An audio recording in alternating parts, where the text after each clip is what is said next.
Joining me now is the chairman of the Senate Intelligence Committee, Republican Senator Tom Cotton of Arkansas. Thank you so much for being here, sir. I do want to start with what we're hearing from the Iranian officials who are left.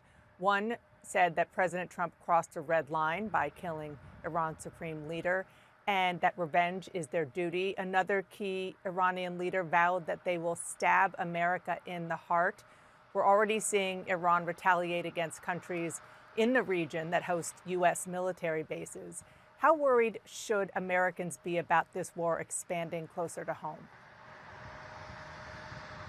Well, Dana, I think you put it well. That's coming from the Iranian leaders who are left, because we've already killed the supreme leader, Ayatollah Khamenei, and dozens of other key Iranian leaders.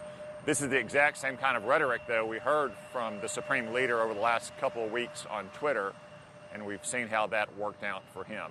There's no doubt, though, that Iran is going to continue to target our bases in the region, our Arab friends, and Israel. That's why it was so vitally necessary that we put an end to Iran's 47-year campaign of terror and revolutionary violence once and for all. The red lines that have been crossed is Iran crossing the red lines of the civilized world, going back to the 1979 hostage crisis, the bombing in the Marine barracks in Beirut, the bombing of the Khobar Towers, killing and maiming thousands of troops in Iraq and Afghanistan. Those are the red lines that have been crossed. President Trump has finally put his foot down and made it clear that we will no longer tolerate the revolutionary violence of the Islamic Republic of Iran. Mr. Chairman, you say that that you put an end to it. No question that this leader who was, did horrible things, and some people under him are gone, and there's nobody in the Western world who's shedding tears about that. But the question is the people below them, and whether or not you are confident, based on what you're seeing, that enough of the Iranian regime was taken out that there really can be a change in leadership. And then the next question is, how does that work? Well, Dana, the more immediate question is Iranian military power. That's what they'd use to retaliate against our bases, against our Arab friends, and against Israel. And that's the methodical campaign that the United States and Israel is conducting today. We've always said Iran can never have a nuclear weapon. They also can't be allowed to have a vast missile arsenal, and that's exactly what they have. Thousands and thousands of missiles, much more than the United States and Israel have in missile defense combined. And it's much easier to kill the archer on the ground than it is to shoot his arrow out of the sky. So what the American people will see in the days ahead is going to be a methodical and systematic focus on Iran's missiles, its missile launchers, and ultimately its missile manufacturing capability, so they can't continue to threaten our troops in Israel and our other friends in the region. We don't know what the future will hold for the Iranian regime, but as President Trump said, this is a chance for the Iranian people to rise up and to reclaim their freedom and to chart their own destiny after 47 years of violent oppression. Well, and that's really one of the key questions as well, is with the president calling for the people of Iran to rise up, so is the Prime Minister of Israel.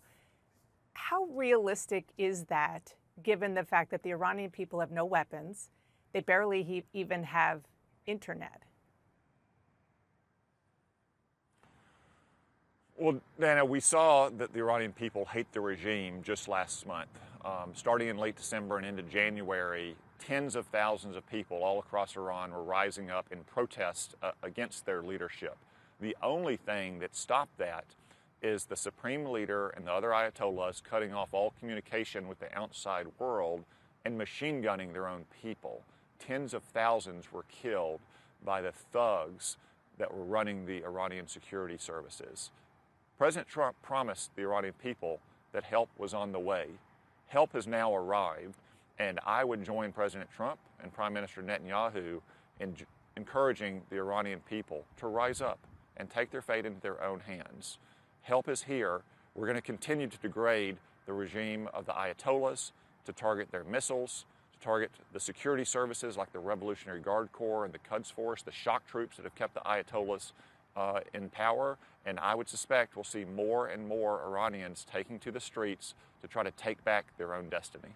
And there is no concern, given the fact that the U.S. has degraded a lot of the military in Iran, and as you say, will continue to do so, that those protesters will rise up, and because they're not armed, and because there is still a regime in place, that they will not be put down and they will not be massacred the way they were before. Meaning, like, how much U.S.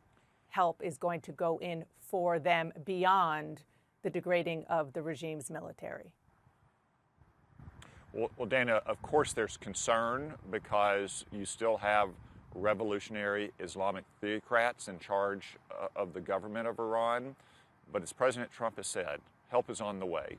And as we focus on Iran's missiles and their missile launchers and their missile manufacturing capability, and on those pillars of regime power, we're going to hopefully degrade the regime's ability to oppress its own people, to kill them in the streets, to keep them inside their homes in fear and terror as they have been for 47 years.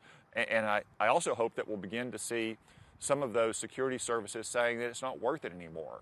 We've seen what's happened to the supreme leader. We heard President Trump's call to lay down our arms and not fire on our brothers and sisters. I hope that that's the case. But this is a chance, finally, in 47 years, for the people of Iran to rise up and try to take control and take back their own freedom as we continue to degrade the regime that's been oppressing them for so long. In the president's video giving justification for U.S. military action in Iran, he said that Iran has been building missiles that could soon reach the American homeland. Sources familiar with that intelligence assessment and others told my colleagues that that assertion is not backed up by American intelligence. Have you, as chairman of the Senate Intelligence Committee, seen anything that suggests that Iranian missiles could soon reach America or could have before the attacks? Well, Dana, what we know they have is thousands of missiles that can hit not just our bases right across the Persian Gulf, but bases as far-flung as Western Europe and the Indian Ocean. We also know that Iran has a space launch program. I don't know about you, Dana, but I haven't seen any Iranian astronauts in space lately. But he said American homeland. Is very, but Dana, a space launch program is very flimsy cover for an intercontinental missile program. It's the exact same technology to put something in space that you use to develop intercontinental missiles. And Iran's clearly had the ambition to do that for many years. This has been a gathering threat on the horizon. President Trump was right that it's absolutely vital and necessary now to address that threat before it fully materializes in the near future. One last question. A key part of President Trump's campaign, and it included it in his inaugural address, was no more wars. And there are a number of Republicans who think that this is the opposite of what they voted for, that the president is breaking that promise. Tucker Carlson told ABC the president's decision to strike Iran is, quote, absolutely disgusting and evil. What do you say to members of the MAGA base who say this is not what we voted for? Well, Dana, I've been on the campaign trail all across Arkansas for the last 2 days, visiting with hundreds of Republicans. I haven't heard a single Arkansan express anything but unqualified support for President Trump and for his decision to finally put America's foot down and end 47 years of terror and revolutionary violence by the Islamic Republic against the United States and our citizens. And I suspect you'll see overwhelming support from elected Republicans in the Congress who are answerable to our voters in places like Arkansas and states all across the country when we're back in the Capitol later this week. Senator Tom Cotton, chairman of the Senate Intelligence Committee, thank you so much for being here this morning. I appreciate it. Thank you, Dana.